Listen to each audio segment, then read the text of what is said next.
I am transgender. Growing up, it was scary. I didn't have anyone to talk to. My family didn't understand. It's a struggle to be real.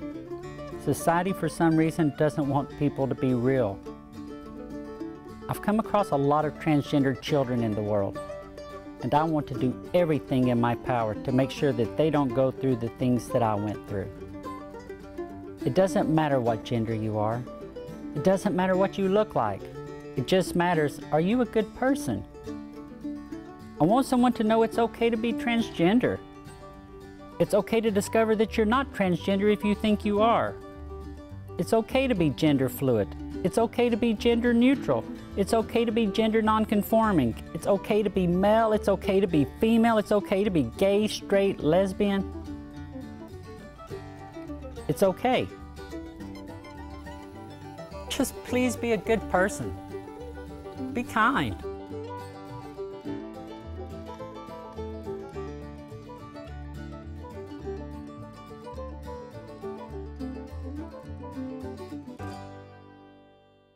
Hello everyone, and welcome to the next episode of Kelly's Quest. I'm very excited for this episode today.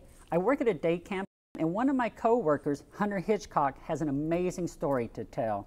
From what I know, Hunter, you pretty much self-advocated for your rights in your school system and pretty much changed the climate single-handedly.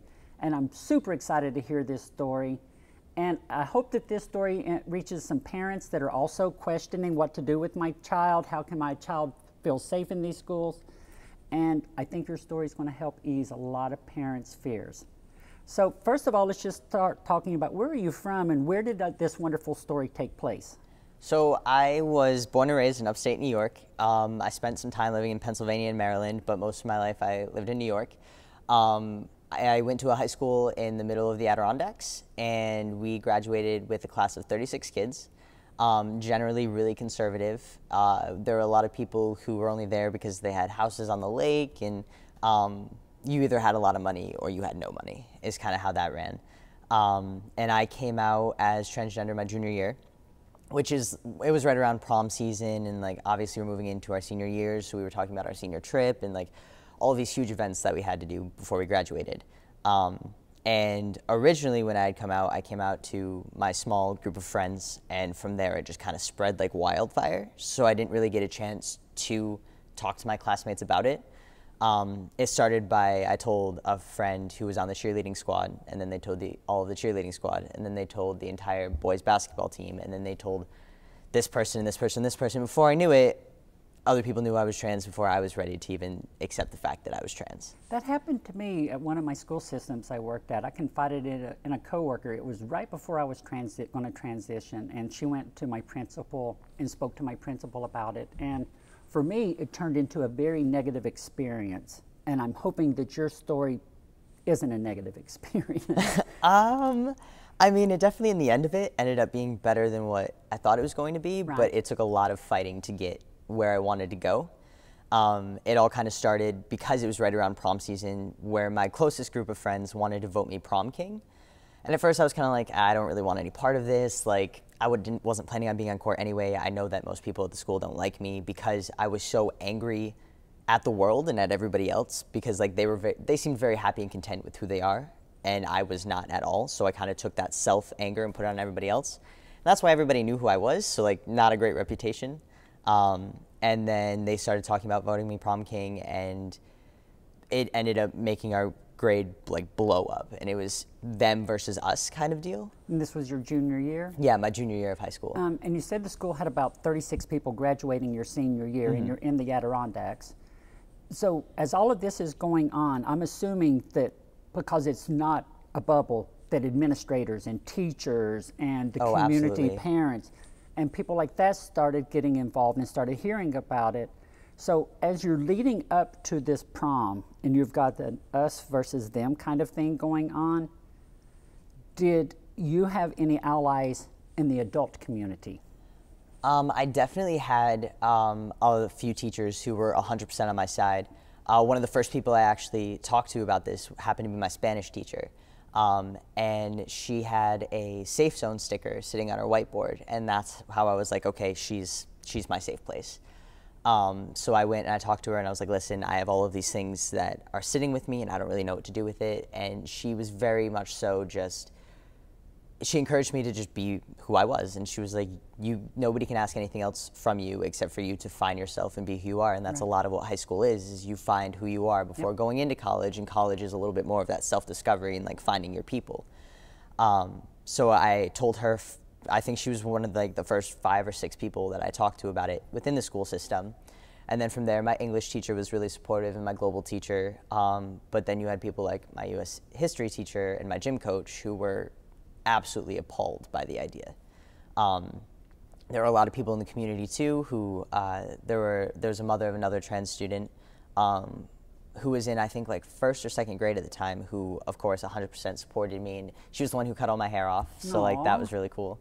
But then I had other people who worked in our local gas station who were talking about everything happening at school when I walked in to buy coffee that morning and attacked me. Like, they were standing behind the counter and they were like, if you just used the bathroom that you were supposed to be in, we wouldn't be having all these issues. And if you would just accept the fact that this is who you are, then we wouldn't have to have this board meeting that's coming up and all of these things. And just, that's how I started my school day. So I understand it's happening in a lot of places. The hate is happening in a lot of places. I mean, my show is now being broadcast and enough people are reaching it that are hearing about it, that hate is coming towards me. I think the difference for me was I'm a grown woman now, and I've put this support system in place ahead of time because I knew that this was going to happen. For you, you had this kind of pseudo support system of administrators, of staff, and friends. And your friends, I imagine, were not pseudo supportive. I imagine they were full on supportive for you. Some of them, yes. Some of them back and forth, and others, we weren't friends after that, so. Right. You start, unfortunately, learning things about people. And I believe that as transgender humans, and by the way, we are human beings. I know that I hate having to say that in this world and in this day and age, but I think it's important to point out to people that we are human beings. And because of that, when someone doesn't accept us as our authentic self, when these people are telling you if you would just use the bathroom that you're supposed to, if you would, we wouldn't be, what they're saying is, if you would just be quiet, my life would be easier. Yeah.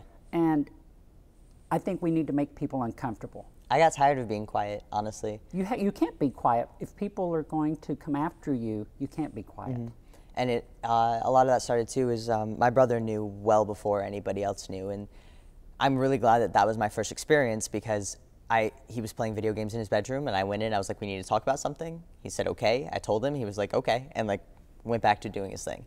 And I was amazed, and he was like, you've been my brother since I can remember. It's just always been that way. And he was like, honestly, I was just kind of waiting for you to talk to me about it. But to have that as my first experience was absolutely amazing, and I think that built me up to be able to take on all of these other messages that I was getting from the community. Good. I'm glad to hear that you did. I mean, obviously you're here, so you had a support system in place. Because sadly, a lot of us don't have support systems in place, and we don't know where to turn to. So thank goodness you had that. Yeah. Was when this all was taking place, and you're building up to the prom, the community is starting to say things. You're starting to get negative and positive support, and basically you're seeing the world as it really is. How did you keep fighting? That's a loaded question. Yes, it is. It took a lot, and it took everything out of me. There's a lot of pieces of my junior year that I don't really remember, just because it was constant fighting. And honestly, my drive to keep moving forward was my brother, because I wouldn't be alive today if it wasn't for him. And with his constant support and encouragement and wisdom that I didn't know he had, like, he kept pushing me forward. And there were 2 separate occasions where I decided that, like, this isn't for me, I'll wait kind of deal. And he was like, no, this is who you are. I've never seen you this happy and excited about life and moving forward and wanting to do things for people. You can't go back on that now. And one of those conversations actually happened with my parents in the middle of our living room. My dad was screaming about how he had this beautiful daughter who he would never be able to call his daughter again. And my mom was crying about how it was like I was dead. And my sister was talking about how it'll never be the same. We'll never have this relationship. And my brother was like, I'm here for you. I've got you, and we're doing this. And it was really interesting to see how much he grew up in all of that too, to support me, and really fight back against my parents for a while until they had settled and kind of were like, okay, I guess you're doing this whether we want you to or not. And I definitely saw both sides of it, because there were times where my parents were extremely supportive and other times where it was kind of disgusting how much I didn't feel that they wanted me around. And it went back and forth a lot. But no, he definitely was my energy and my support and my motivation to keep moving forward through all of it. I'm very glad that you found that and that he was there for you. And with parents and siblings, well, people know my story. I speak to my mother on the phone. I don't see any of my siblings because when I transitioned, and I transitioned later in life, I transitioned when I was 40, because what you did, I feel, I tried to do when I was your age, and there was no chance that it was going to happen. I wasn't ready. There was no way it was going to happen for me personally. So I put off being my authentic self for 40 years almost to the world. And you said something interesting, that you hated the world. So earlier, you were just so angry. You hated the world so much. And I found that during those 40 years of my life, that when you hate the world and you hate yourself, it can be really easy to hate other people too. Oh yeah. And that was the thing that I didn't like that was happening to me, was all of this hate kept building and building and building. And it's like, okay, I'm either going to explode, I'm going to blow up the world, or I've got to transition. For real. And it's so frustrating, because I'm not an angry person. I'm not a hateful person. And I do my best to see the good in everybody. But when you hate yourself that much, and then you're told that you have to love and appreciate other people, I think it just made me more angry. Yeah. And then... because nobody's loving us. Exactly. And then you finally start to feel that love as you're coming out, and you find the people who really love and support you and want to take care of you. And then it's like, okay, this is what life is about. This is where I'm supposed to be going. Yeah. And your brother was there with you. So you were talking about the school committee meeting that was going to take place. Did that happen before or after the prom? It happened before the prom. Okay. And it cycled around basically my rights as a human being. And that's how it seemed to start. And originally when we went to the board meeting, there's usually only like 30-ish people who go. So it's like the main administration of the school, and then a lot of the parents who are super involved in like sports and their fundraising and stuff like that. This meeting had, I want to say, at least 300 people at it. Not even just people from our school, but from other schools. Some from Shenendehowa, which is a school far enough away from us where there was no reason that they had to be where we were. And it wasn't written on the agenda that it was a conversation that we were going to talk about, but it was one that I had requested weeks before to bring up. So you requested this meeting. I requested Good to be for put. you. I requested to be put on the agenda for it, because I had been told that I had to talk to administration, and this is where the entire board of educators was going to be. So I was like, this is the way to do it. So we had requested that it be put on the agenda, and it never was. So when you're putting it on the agenda, you're talking about, basically you're putting your life up for political debate as a junior in high school. Exactly. And you're saying, come on, I'm ready to take it. I'm ready to talk to you about my rights as a human being.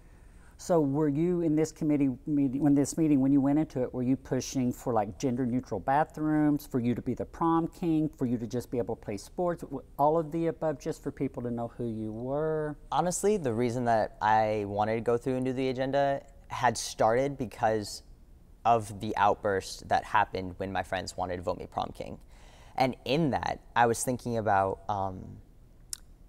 one of the other students in our school who, she was in 1st and 2nd grade, the mom who helped me transition, and about what the school would look like when she got to middle school and high school. And she knew that she was herself from the time she was like 6. And she would come home, and she always wanted to be the mom and wanted to wear girl clothes, and it's who she was. Right. And I was just thinking about how confident she is now, being 6, 7, 8 years old, in who she is, and the idea that she might have to go back on that when she got to where I was, and I wasn't having it. So it turned into a battle for other trans students rather than a fight for myself. I've always had a really hard time standing up for myself, but when I looked at it as the bigger picture, and thinking about these kids coming through the school system and people that I know and the people who had graduated and transitioned after high school that I knew, and just, they didn't get to come out when I did, and they didn't start transitioning until college or after. And it was just a bigger picture of like, this isn't just a me problem, this is an us problem. That's a lot of empathy. Let me just go right ahead and say that's a lot of empathy for a high school person to bring out, because most high school people are thinking, how can I keep myself safe? How can I fit in? How can I be unique and fit in at the same time? And all of these things. And I'll be honest with you, I started this show because I started thinking about kids that are coming up behind me. We work at this camp. There are kids at this camp. It's just a day camp. And there's these kids there that are being their authentic self, and they're gender non-conforming, they're non-binary, and it's wonderful to see people just being their authentic self in a camp and being accepted. And so you get to this committee meeting and you're thinking, I'm doing this for this first grader. Can you tell me kind of how the meeting went? It was a mess. Because we weren't written on the agenda to talk about the subject, we had to talk about it, I think they called it free conversation, where you could bring up whatever you wanted to happening in the community. And I was really nervous to start the conversation because I just kind of wanted to sit and listen for a little bit. So this first grader's mother was also there and started the conversation of, I have a daughter who's coming up in the system, and the first person to tell me that she can't be my daughter, like, that's the end, and you're done.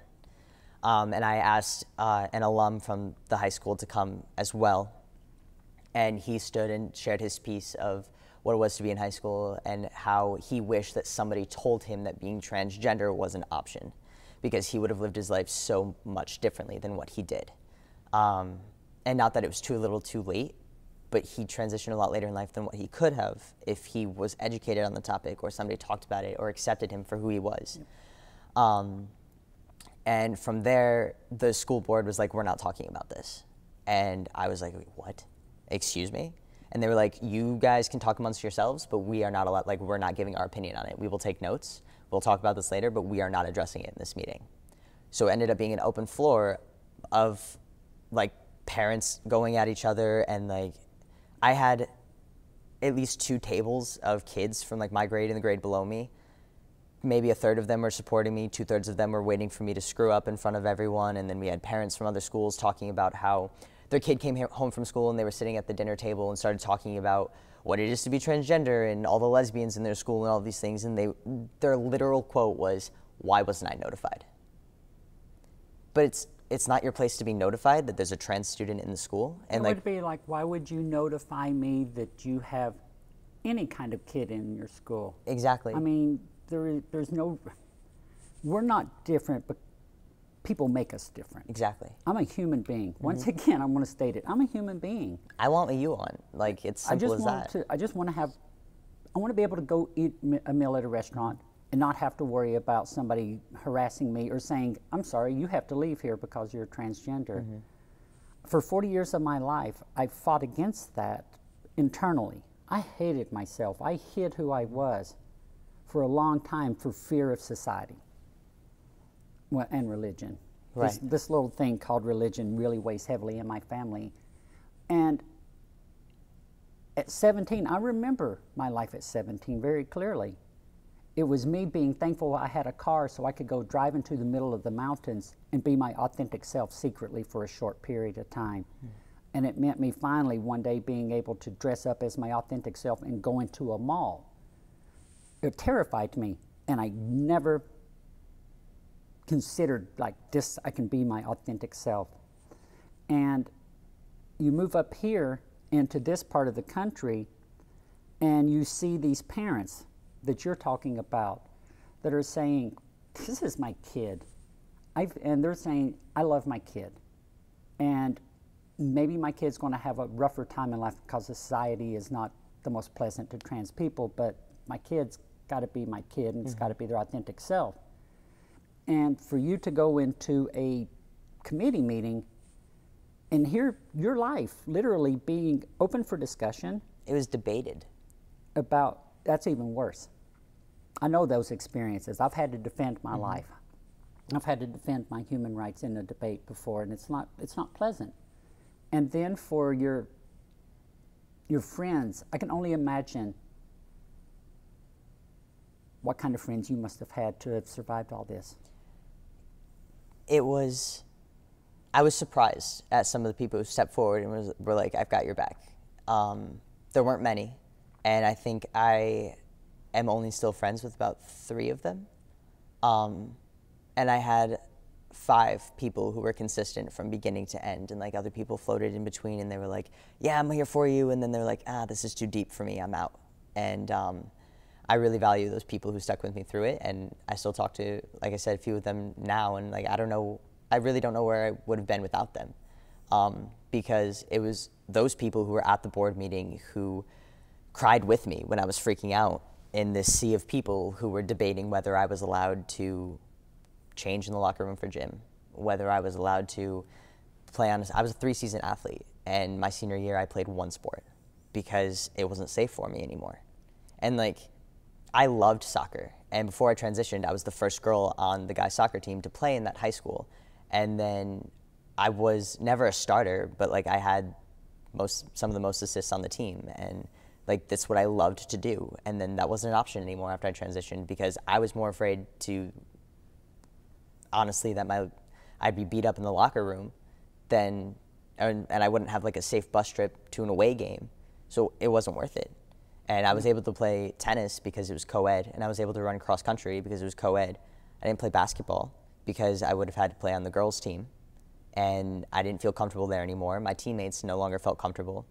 My basketball coach was super supportive about it and was like, whatever you want to do, like, we're here to support you. But I was looking at the kids that I was playing with, and I was like, maybe 2 of them are safe, and the rest of them, like, it depends on the day. Yep. Depends on what they had for breakfast. Like, it was that much, like, it was a flip of a coin. And it wasn't worth it. And like all of these things that I love to do, I no longer loved or were able to participate in, because like, do I do this thing because I really like it one last time, or like risk the chance that I'm going to get beat up in the park when I go play basketball because I have had death threats left in my locker at school or sent to my house, or just for being your authentic self. Exactly. And I've had countless people tell me how happy I am now and how excited I am about life, and like I smile more than I ever have, and I didn't take pictures before, and everything was uncomfortable, and like I looked uncomfortable all the time. And to see that into who I am now, and then tell me that I'm doing it wrong, like it just baffles me every time that I think about it. That's like, you don't want me to be happy. And it is something else. I mean, as you were telling your story about being an athlete, I very much am an athlete also, and I played high school baseball, and I was asked to try out for some pro teams and things like that, and my senior year, I quit. After I finished my senior year, I quit all sports because of what you just described, the exact same things about, I didn't want to play on a men's team, first of all, because I wasn't a man. And so I'm going to ask an uncomfortable question in a second, but I'm going to lead it with my answer first. When I lost that ability to go do something I loved, I had to replace it with something. I replaced it with very unhealthy behaviors. I did a lot of drugs. I hung out. I did high-risk behavior things because I hated my life. I hated the world, and I could care less if I died. So for a vast majority of my life, from high school up until almost 40 years old, that was my thing to keep alive, because my coaches didn't support me, my religious leaders didn't support me, my parents didn't support me, but my drug dealer did. And so I went down the path of that. And I'm not saying ever to do that, but I'm alive now because I found something to keep me alive.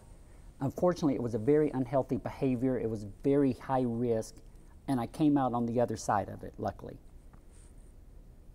What did you do to replace sports?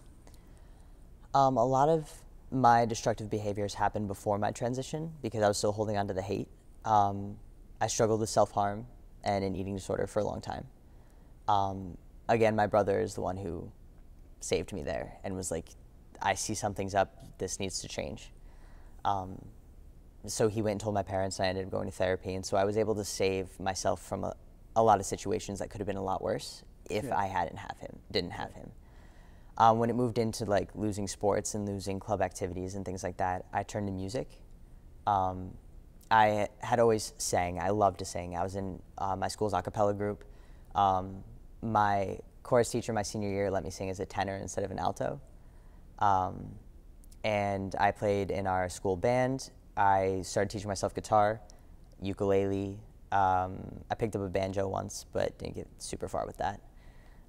Started teaching myself how to play piano, and really anything to fill that time that before I was on the basketball court or in the soccer field. Or I spent a lot of time running too. Just like where I live, our road's a mile long, so run there and back. I did a lot of horseback riding. I used to compete in rodeos and stuff like that. Nice. Yeah. Barrel riding? Yeah, actually barrel racing. My brother used to rope steer, but that was more like a family thing. So I was able to fill it with other activities that were much less harmful, but again, I wouldn't have made it there and started my recovery if I hadn't had somebody there to tell me. Your family. Yeah, and really, like, I will say this for the rest of my life, my brother saved my life on multiple occasions. But without him realizing, like, you're not eating, or like, what's up with you, like, or finding me at my absolute low, I don't know what would have happened. Thank you, brother. I'll say it for you also. So you had the committee meeting. You battled. You battled. The committee meeting ends, I'm assuming, with nothing happening. Basically what happened is I went in and I talked about why gender-neutral bathrooms are important, why it's important for trans students to be able to pick the sports team that they play on, why I'm not taking away an opportunity from anybody else by wanting to be voted prom king, and like it's a vote anyway, so what's the chances of you actually getting this spot that you want? It's not up to you, it's up to the class. And talking about my safety as a student in the classroom of like, our chemistry class should not have to end 20 minutes early because there's a fight happening in the middle of the class and our teacher's tired of hearing it.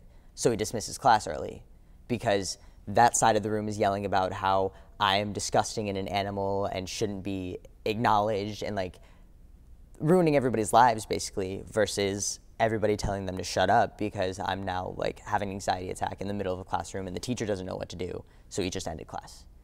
And how unsafe and unfair that is for me that I'm losing my education because other people can't mind their own business. Mm-hmm. Once again, we're humans. Yeah, exactly. I'm just going to keep saying that. Exactly. So then, actually, my dad came in and started yelling about how this is the future, and if you can't accept the future, then like you've already lost. And people told me that we would never have a black president, but Obama's in office right now, so like tell me that we're not progressing. To go home to him yelling about how he now has a daughter that he can never call a daughter. So that was always back and forth. Signals are tough. So it was that on top of this board meeting that went nowhere, and they said that there was going to be a follow-up, which never happened. I had to go through the school attorney to find any sort of information on trans rights. I had to fight with not so much fight with my guidance counselor, he was more on my side. But we were going against administration and our principal to get gender-neutral bathrooms. In the end of all of this, we ended up with I think either 4 or 5 gender-neutral bathrooms in the high school. Well done. Well done. There were regulations sent out to our high school and any high schools that were in our sports divisions that trans students are allowed to choose what gender team they want to play for. Good. But they has to be consistent. So if I choose them playing for the males team, then I have to be on boys soccer, boys basketball, and baseball. So it's consistent. That ballots for prom and elections or whatever are technically gender neutral. You can't tell one person, like you can't tell any woman that they can't be voted for prom king if that's the side that they want to run for. So all ballots for things like that were made gender neutral. And they did a training for our staff from, I can't remember if they came from the Pride Center or another organization, but they had them come up and do a staff training and then talk more to the students when we did our bullying assembly in the beginning of the year about the LGBTQ community. And identified trans students like they exist. And You had to be both terrified and proud of yourself at the exact same time. oh, I was so afraid, but like it was the sort of afraid where I'm so excited about what's going to happen in the future that I'm now scared what's going to happen in the future because like this is insane. And after I came out and all these things happened, we had people in surrounding schools come out and like, I'm gender nonconforming, I'm non-binary, I'm also trans, and like it was like a sweep across upstate New York. There was just somebody, they were waiting. Yeah. They were waiting to see, okay, this person survived this. Yes, it was hard on them, but they survived it. You paved the way. I did my That's best. what you did. Now, let's go to the prom. The election happens. Were you on the ballot? So we were going to do a court of 6. We ended up deciding to do a court of 5 in the beginning of the year. If we had done a court of 6, I would have been on court. There was a 3-way tie for the last 2 places, and it was myself and 2 other kids who, like, they were jocks. Everybody knew who they were. And, like, when it came down to it and I saw the ballot, I was like, I already know what's up. But the point that the fact that I was even able to be voted on that side, I was part of this tie for those places on this court. Like, you were recognized. Exactly. Your authentic self was validated by your peers in that election. And for me to even get enough votes to come back and be on this piece of paper, I was amazed. I never thought it would happen. Now, that was your junior year. Mm-hmm. This all happened then. Did you go to the same school your senior year? Yes. Now, so you worked hard. When the Pride organization was doing the advocacy at the school, were you up there on stage with them, or were you one of the students at that point, or what was happening with you during that? Because I've seen advocacy and work in certain places, and I've seen the students come to be self-advocates in front of their peers, and that's impressive, but also the adults had the training, but they didn't know your story personally. They knew how to do the advocacy work, they knew how to train, but there's no way they can have the impact that your story had during that. So I hope that they recognize that this was happening because of your groundwork and your effort as they continued forward on doing these training sessions, and that they kept you in mind. Yeah, I was not part of the presentation my senior year. I did help bring somebody in, and I thought that maybe it was my turn to just take a second, because my junior year was so insane, and like I needed to graduate and get out and figure out what college I was going to and apply for scholarships and do all of these other things, where I was still, of course, an advocate. Wait, hold on. You had to live your life while you were doing all this other stuff too? Apparently, like I think that's some sort of requirement for like being human. Like you have all this other list of things to do. I keep forgetting that we're human. But so I kind of stepped back for a little while just to kind of get set and move on to college. I've always wanted to go back and speak at my high school, and I haven't had the opportunity to yet, but I'm going to. I don't know when. I don't know how many years from now, but I'm going to go back and speak there. I do remember our senior farewell from our advisors. She was our 6th grade math teacher, who was our class advisor, and she spoke at our graduation and pretty much thanked a few of us individually of things we contributed to the class, and was like, oh, thank you to so-and-so for always bringing joy and happiness, and thank you to so-and-so for always keeping us on our toes and being the troublemakers. And I remember she stopped and she found me on stage and she was like, and thank you, Hunter, for showing us that we are allowed to be exactly who we are regardless of who's fighting against us. And cried, lost it. But it was amazing, and just to have that acknowledgement. And she was one of the administration that very much so fought with me and worked to help me build this safe community. But just to hear her thank me for existing was the exact opposite of anything I had experienced up to the point. It's powerful when people recognize your good deeds.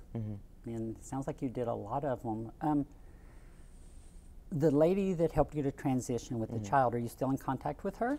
We do check in every once in a while. We don't talk so much anymore. Her daughter was also a friend who was very much so advocating for me. And through my senior year, I had this one professor who was absolutely awful, and he just was rude and stuck in his ways, and he was military and this is how it is, clean cut kind of deal.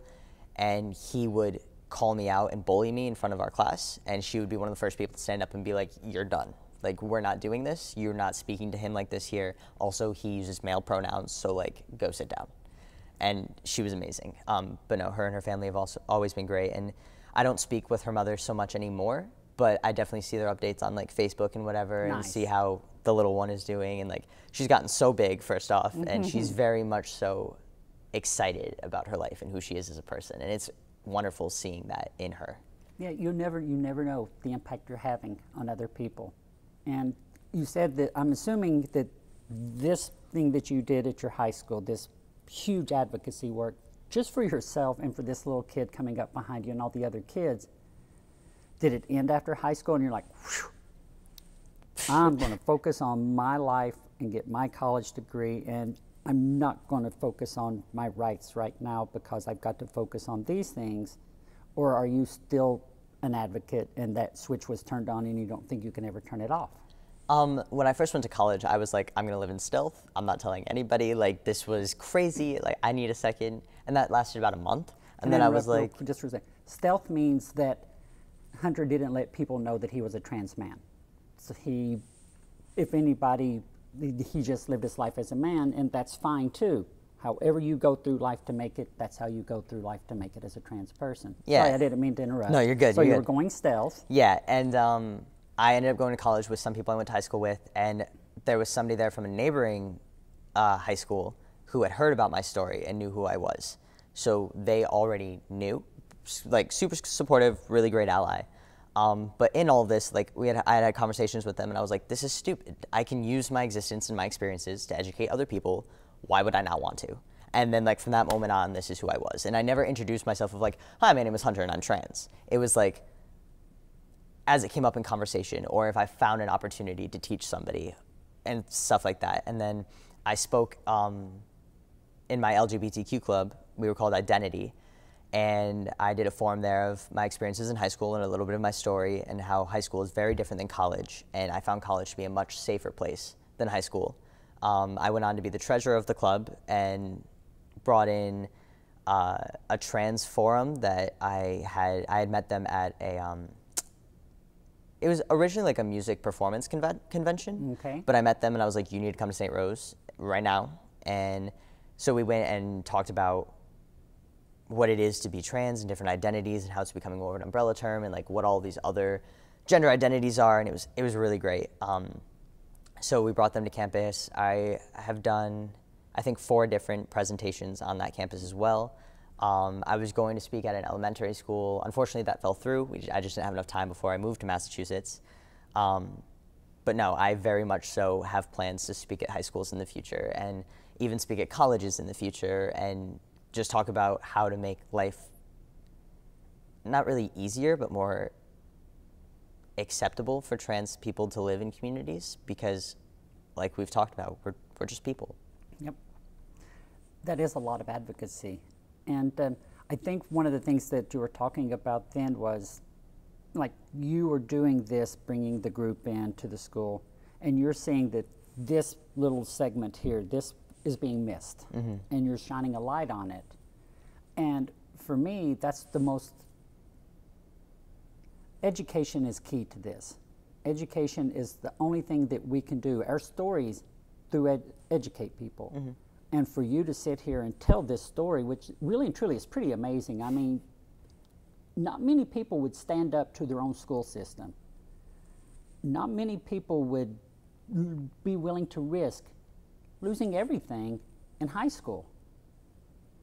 But I feel like, and maybe I'm misreading it wrong, and if I am, correct me, you understood that your authentic self was more important than all of those other things. It was worth, the risk was worth it. Absolutely. And I thank you for taking that risk, because it's going to change people. That's the only way we can do it, through storytelling. And there's going to be people that we never change. Never. You're a coach. Was it the American history teacher, whichever one you were talking about? That person will never change. But as you're telling that person your story, this kid sitting over here that you have no idea is sitting over here, you may have changed their life. It's interesting you say that, actually. There's a student who now goes by Alex and is starting to transition, who was in that history class. we weren't like friends, but we weren't enemies. Like, saw them in the hallway, would say hi, but we didn't spend a lot of time together. Messaged me a couple months back and was like, hey, I'm trans, and thank you for being who you are, because I wouldn't be here doing this if I didn't see what you did. And like, it blew my mind. It's powerful.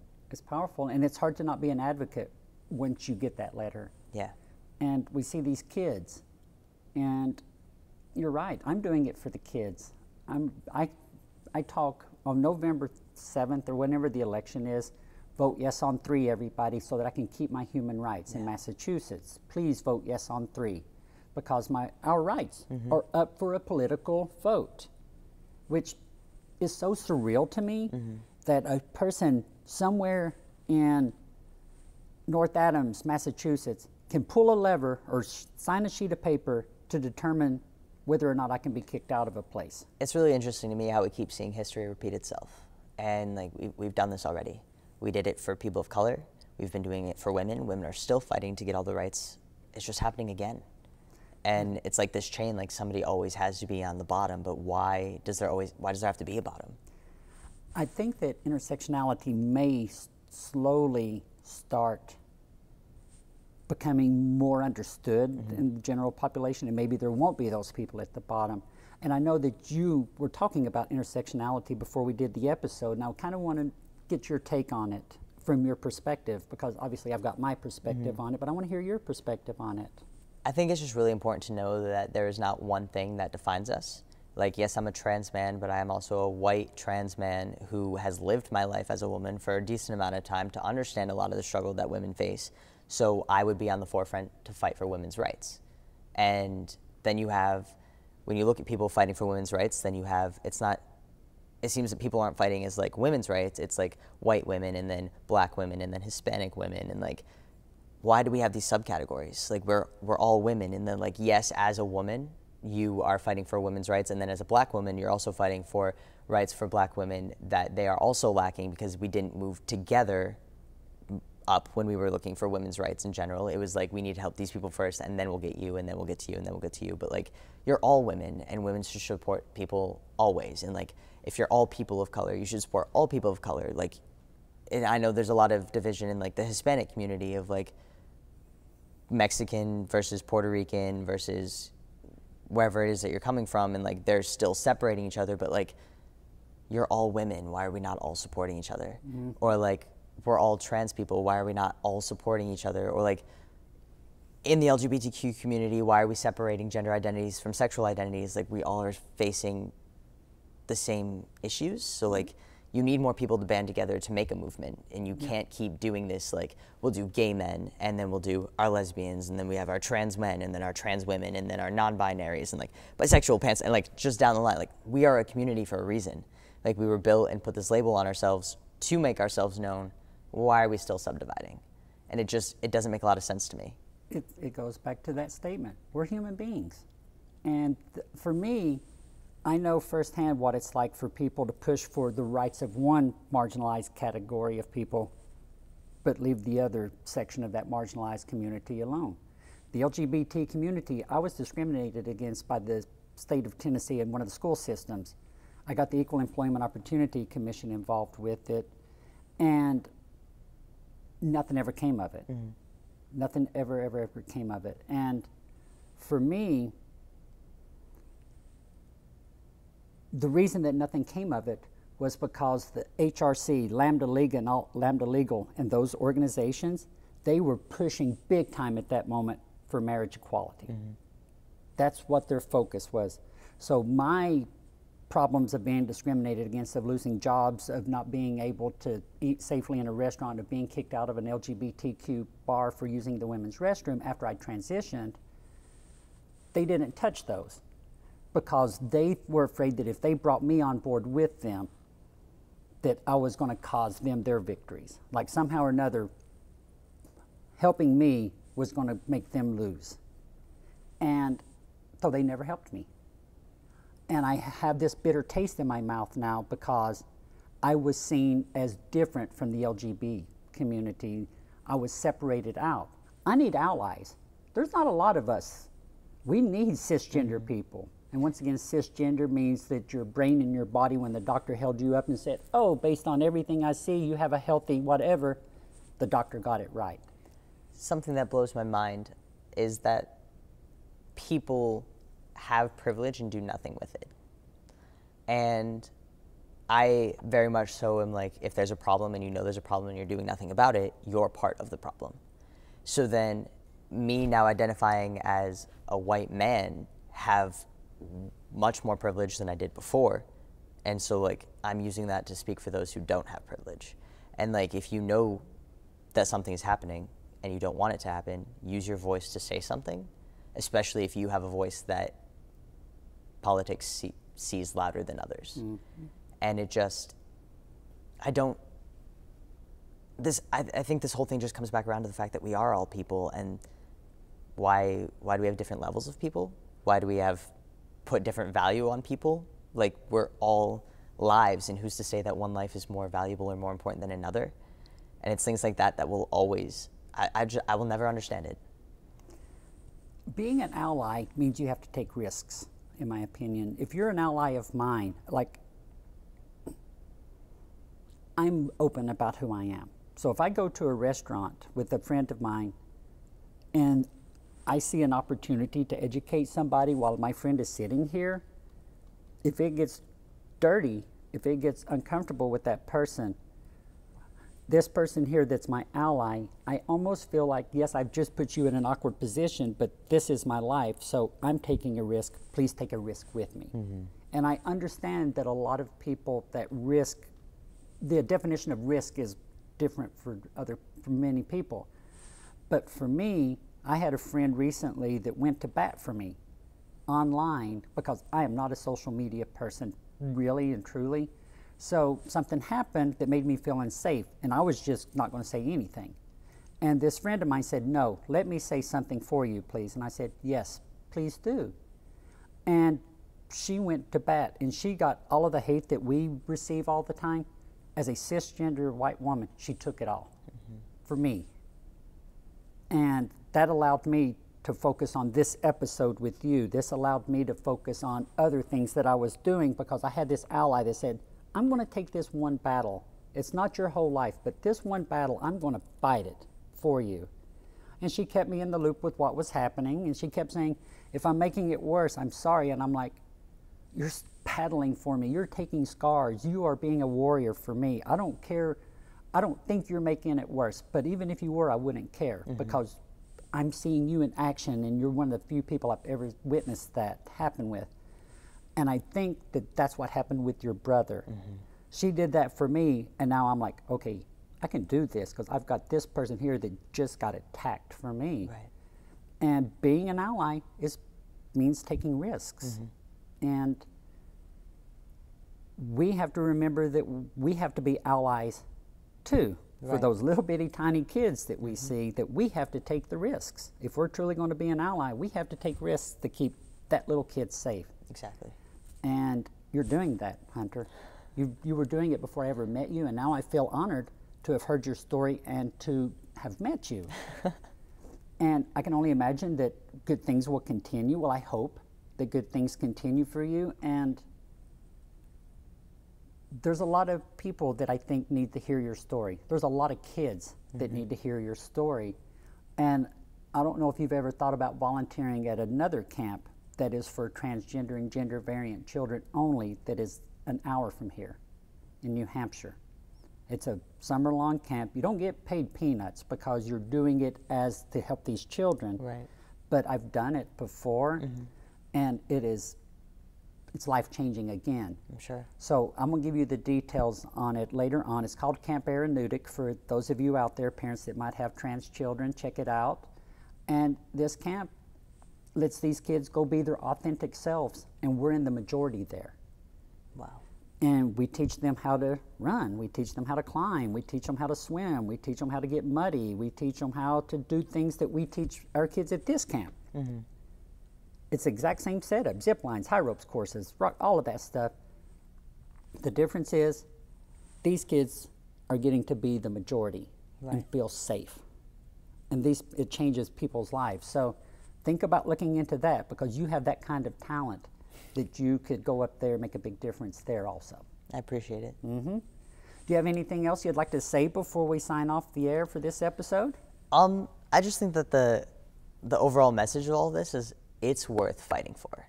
And for a long time, I didn't think that it was or that it would be. And I didn't think that I would have people to fight with me. But it's worth finding yourself. And it's not easy. It takes a long time. It's exhausting. But I didn't think I'd make it this far, first off. And I am happier and more excited about life and more at peace with myself than I thought I would ever be. And it was all because I finally loved myself enough to share with the world who I really was. Be your authentic self. That's it, folks. Thank you very much for listening to this episode of Kelly's Quest, and always try to be your authentic self and be good people. Bye. Boom, kid, we did it. Done.